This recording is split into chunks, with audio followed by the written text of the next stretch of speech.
আজকে সন্ধ্যার মধ্যে দিনের আলো থাকতে থাকতে এই বিধিবিধান পরিবর্তন করেন। আগামীকাল আর ইলেকশন কমিশন ঘেরাও হবে। সারা বাংলাদেশে যেই গণজোয়ার তৈরি হয়েছে, ইনশাল্লাহ মোহাম্মদপুরেও সেই গণজোয়ারের বাইরে থাকবে না। আমরা মনে করি এই মোহাম্মদপুর জুলাই গণ অভ্যুত্থানের অন্যতম হটস্পট ছিল। মোহাম্মদপুরবাসী, এইখানকার ছাত্র তরুণ রাজপথে নেমে জুলাই গণ অভ্যুত্থানে ফ্যাসিস্টদের বিরুদ্ধে যেই প্রতিরোধ তৈরি করেছিল, আগামী 12ই ফেব্রুয়ারি আবারও রাজপথে নেমে ভোট কেন্দ্র পাহারা দিয়ে মামুনুল হককে রিকশা মার্কায় জয়ী করে 11 জনের বিজয় সুনিশ্চিত করবে ইনশাআল্লাহ। আমরা আজকে কিছুক্ষণ আগে একটা তথ্য জানতে পারলাম, ইলেকশন কমিশন একটা বিজ্ঞপ্তি দিয়ে বলেছে ভোট কেন্দ্রের 400 গজের আওতায় নাকি মোবাইল নিয়ে ঢুকতে পারবে না। ইলেকশন কমিশন কোন জায়গা থেকে এই আইন, এই বিধিবিধান বের করছে আমরা জানি না। কার প্ল্যান, কার পরিকল্পনা মোতাবেক ইলেকশন কমিশন কাজ করছে না জনগণের সামনে স্পষ্ট হচ্ছে।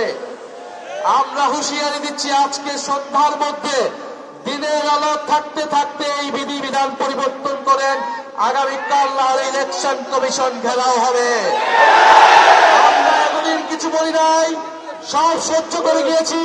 ইলেকশনের দ্বার প্রান্তে এসে, ইলেকশনের প্রাক্কালে এসে এই ধরনের ভোট কারচুপি, মিডিয়াকে ব্ল্যাক আউট করে দেওয়া হবে, মানুষের কণ্ঠস্বর, মানুষের তথ্য অধিকারকে রোধ করে দেওয়া হবে। এই ধরনের কোন আইন করা হবে, সেই আইন মেনে নেওয়া হবে না ইনশাআল্লাহ। আমাদের প্রতিনিধিরা আজকে ইলেকশন কমিশনে যাচ্ছে।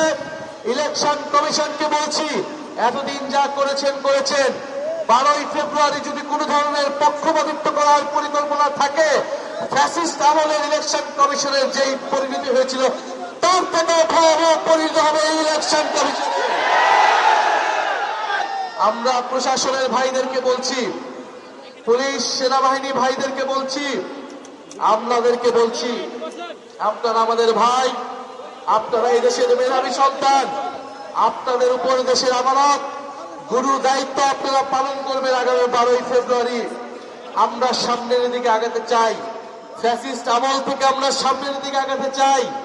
আমরা আশা করব আপনারা দেশের গুরুত্বপূর্ণ এই দায়িত্ব নিরপেক্ষভাবে পালন করবেন, বাংলাদেশের জনগণের অধিকার রক্ষা করবেন, গণতন্ত্রকে নিশ্চিত করবেন। মনে রাখবেন, গণ অভ্যুত্থানের হাজারো শহীদের, হাজারো মানুষের রক্তের উপর দিয়ে এই নির্বাচন হচ্ছে। এর সাথে বিশ্বাসঘাতকতা করলে বাংলাদেশের মানুষ আপনাদের কোনোদিন ক্ষমা করবে না, করবে না, করবে না।